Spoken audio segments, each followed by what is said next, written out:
podcast. Qui sera le prochain patron du parti Les Républicains ? Le ministre de l'Intérieur Bruno Retailleau ou bien le chef des députés LR à l'Assemblée, Laurent Wauquiez ? Les militants se prononceront les 17 et 18 mai prochains, mais en attendant, la guerre des chefs fait rage à droite. Oui, depuis quelques semaines, les anciens alliés Bruno Retailleau et Laurent Wauquiez se livrent une bataille sans merci pour gagner la tête de leur parti. Une guerre fratricide qui n'est pas sans rappeler d'autres grands duels qui ont eu lieu à droite par le passé, comme si l'histoire se répétait. Mais que se passe-t-il à droite ? Pourquoi tant de haine ? Quels enjeux se cachent derrière cette élection ?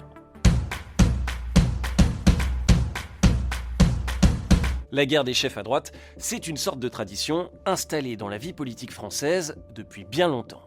Retour en 1974. Cette année-là, le président de la République Georges Pompidou meurt. Il faut alors organiser de nouvelles élections et le parti gaulliste, l'UDR, a déjà son candidat autoproclamé, Jacques Chaban-Delmas. Je viens de dire à mes amis de l'UDR que je compte sur leur appui dans la campagne électorale qui s'ouvre. Je viens également de prendre congé d'eux, car il ne s'agit pas d'investiture. C'est le peuple tout entier qui tranche. Oui, sauf qu'il y en a un autre à droite qui ne l'entend pas de cette oreille-là. Le jeune ministre des Finances, Valéry Giscard d'Estaing, qui, dès le lendemain de la déclaration de Chaban-Delmas, annonce « Je suis candidat à la présidence de la République française ».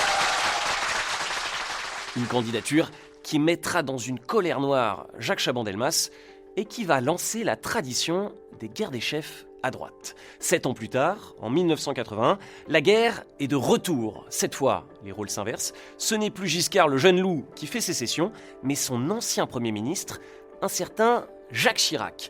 Et il n'est pas tendre avec son ancien patron. Écoutez. Il va bien falloir présenter le bilan du septennat qui s'achève. Sans doute s'efforcera-t-on de nous montrer que ce fut une période paisible et heureuse.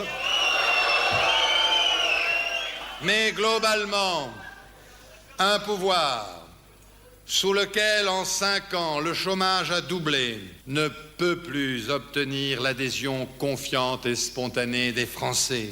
L'histoire ne donnera raison à aucun des deux rivaux. François Mitterrand l'emportera finalement.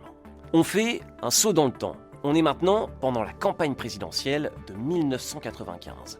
Et cette année-là, la guerre des chefs va être particulièrement violente. Elle oppose cette fois le maire de Paris, Jacques Chirac, à son ami, le Premier ministre Édouard Balladur. Ce dernier va trahir Chirac et se présenter à l'élection. Pendant des mois, les hommes vont se livrer une guerre sans merci qui va déchirer la droite. À peine entendu l'appel au calme par le Premier ministre à l'intention de sa majorité et de son gouvernement, que la politique des petites phrases assassines est repartie. Et cette fois, les deux amis de 30 ans se les servent eux-mêmes. Jacques Chirac critique la méthode de gouvernement du Premier ministre et rejette sur le gouvernement la responsabilité des divisions. Il n'y a pas de problème de majorité. Et c'est de mauvaise foi qu'on essaye de transférer sur la majorité des problèmes qui sont exclusivement des problèmes de comportement interne au gouvernement. Lundi matin, le RPR découvre dans le Figaro l'interview du Premier ministre, affirmant que Jacques Chirac, depuis longtemps, est réfugié dans son parti comme dans une citadelle. Face à un Balladur donné gagnant, Jacques Chirac s'impose finalement dans les derniers mètres et gagne l'élection. Pour autant, la droite ne sort pas indemne de la bataille, traumatisée par la violence des affrontements, consciente qu'elle aurait bien pu perdre la présidentielle. Elle se le jure, plus jamais ça. Et pourtant, c'est le propre d'une tradition, l'histoire qui se répète. 2005, cette fois, ce sont Nicolas Sarkozy et Dominique de Villepin qui rivalisent pour être le candidat de la droite à la présidentielle de 2007. Et en interne, ça en agace certains, comme Bernard Accoyer, alors président du groupe UMP à l'Assemblée. C'était en septembre 2005. Je pense que depuis quelques semaines, il y a un certain nombre de déclarations, de petites phrases, de réponses aux petites phrases qui correspondent à ce que l'on a l'habitude d'appeler la machine à perdre. Et les parlementaires UMP, les électeurs des parlementaires UMP ne souhaitent qu'une chose, c'est l'unité et la cohésion. La division, la machine à perdre, comme l'appelle Bernard Accoyer, c'est désormais la bête noire de la droite. Mais chassé le naturel, il revient au galop. On est maintenant en 2012, Nicolas Sarkozy vient de perdre l'élection à la présidentielle et deux hommes s'affrontent pour récupérer la présidence de l'UMP, François Fillon et Jean-François Copé. Et avec eux, la guerre des chefs va atteindre des sommets stratosphériques, encore mieux qu'une série télé, comme le jour du scrutin, le 18 novembre 2012. Fillon-Copé au coude à coude et le dépouillement s'éternise. Le scrutin a connu un succès difficile à gérer, des files d'attente interminables à Nice ou à Paris. François Fillon lui-même a attendu plus d'1 heure pour voter. Des problèmes d'organisation qu'il met sur le compte, sans le nommer, de Jean-François Copé. Ce que je regrette, c'est que l'organisation du vote n'ait pas été plus fluide. Nous avions demandé plus de bureaux de vote. Cela nous avait été refusé. Jean-François Copé préfère ignorer les accusations.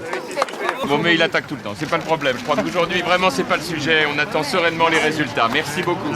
Et les résultats sont tellement serrés que les deux candidats vont, tenez-vous bien, revendiquer la victoire. Hier, la soirée de l'UMP à la télé, c'était un peu le retour de l'école des fans. À en croire les candidats, tout le monde avait gagné. Les militants et les militantes de l'UMP viennent aujourd'hui de m'accorder la majorité de leurs suffrages. Mais un peu plus loin, dans un café parisien, ces résultats me donnent une courte victoire de 200 voix. lui aussi dit avoir gagné.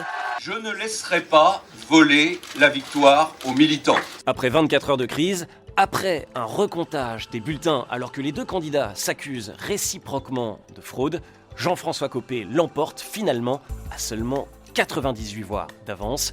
L'épilogue sanglant de l'une des plus emblématiques guerres des chefs que la droite ait connue. Mais pourquoi ? Pourquoi tant de haine ? Pourquoi cette satanée malédiction dont la droite n'arrive pas à se défaire ? Et d'ailleurs, que se cache-t-il derrière la nouvelle guerre entre Laurent Wauquiez et Bruno Retailleau ? On en parle dans le temps de l'actu. Le temps de l'actu, un podcast de l'INA et de l'université Panthéon-Assas, à retrouver sur toutes les plateformes d'écoute.